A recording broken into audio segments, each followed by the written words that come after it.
నెల్లూరు జిల్లాలోని మరిపాడు మండలం డీసీపల్లి పొగాకు బోర్డులో నేటి నుంచి పొగాకు వేలం ప్రక్రియ ప్రారంభమైంది.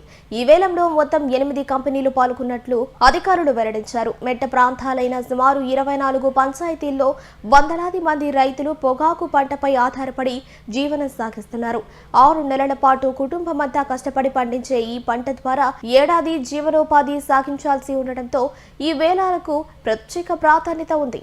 తొలి రోజు సాంప్రదాయబద్ధంగా పూజా కార్యక్రమం నిర్వహించి 8 క్లస్టర్ల నుంచి తెచ్చిన పొగాకు బేళ్లతో కొనుగోళ్లు ప్రారంభించారు. నెల్లూరు జిల్లాలోని మరిపాడు మండలం డీసీపల్లి పొగాకు బోర్డులో నేటి నుంచి పొగాకు వేలం ప్రక్రియ ప్రారంభమైంది.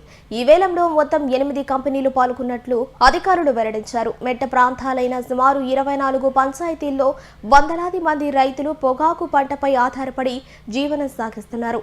6 నెలల పాటు కుటుంబమంతా కష్టపడి పండించే ఈ పంట ద్వారా ఏడాది జీవనోపాధి సాగించాల్సి ఉండటంతో ఈ వేలాలకు ప్రత్యేక ప్రాధాన్యత ఉంది. తొలి రోజు సాంప్రదాయబద్ధంగా పూజా కార్యక్రమం నిర్వహించి 8 క్లస్టర్ల నుంచి తెచ్చిన పొగాకు బేళ్లతో కొనుగోళ్లు ప్రారంభించారు. ఈ రోజే మనం మొదలు పెట్టుకోవడం జరిగింది. మొదటి రోజు సెకండ్ బేళ్లు లేకనో 18 బేళ్లని అవకాశం ఇవ్వడం జరిగింది. 18 బేళ్లు అన్ని మార్కెట్ చేసాం. జస్ట్ అన్ని 250 రూపాయలు ఒక కేజీ మీద అన్ని బేళ్లు వేలం చేయడం జరిగింది. ఈ సందర్భంగా రైతు సోదరులందరికీ మరియు వ్యాపార ప్రతినిధులకు కూడా కొన్ని విషయాలు పత్రిక ద్వారా లేకపోతే వీడియో ద్వారా తెలియజేద్దామని చెప్పేసి ఉద్దేశంతో ఈరోజు ఈ వీడియో కాన్ఫరెన్స్ ఏర్పాటు చేయడం జరిగిందండి. ముఖ్యంగా డీసీపల్లి పొగాకు బోర్డులో మొత్తం టోటల్ క్వాంటిటీ ఎంత పండిందంటే లాస్ట్ ఇయర్ లాగానే 10.2 మిలియన్ కేజీల పొగాకు ఈ సంవత్సరం రైతులు పండించడం జరిగింది. మరి 10.2 మిలియన్ కేజీస్ అంటే ఇంతకుముందు కాకుండా హైయెస్ట్ క్వాంటిటీ ఈ సంవత్సరం పండించారు.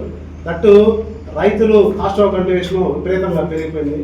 ఈ అన్ని దృష్ట్యా వ్యాపారస్తులందరికీ కూడా మేము ప్రత్యేకంగా రిక్వెస్ట్ చేస్తున్నామంటే డీసీపల్లి పొగాకు బోర్డులో మిగతా బోర్డు కంటే మంచి క్వాలిటీ, వ్యాపారస్తులు ఇష్టపడే క్వాలిటీ, బ్రైట్ క్వాలిటీ ఈ సంవత్సరం ఎక్కువ దిగుబడి రావడం జరిగింది. అది దృష్టిలో పెట్టుకొని మిగతా బోర్డుల కంటే డీసీపల్లి పొగాకు బోర్డులో ₹1 ఎక్కువ వేయగలిగితే రైతులలో చాలా సంతోషంగా ఉంటారని చెప్పేసి రైతులు వాళ్ళు ఆశపడుతున్నారు.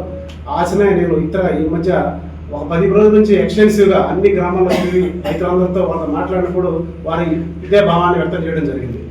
సో వ్యాపార ప్రతినిధులు ఈ సందర్భంగా దృష్టిలో పెట్టుకోవాలి. మంచి క్వాలిటీ పొగాకు మిగతా అన్ని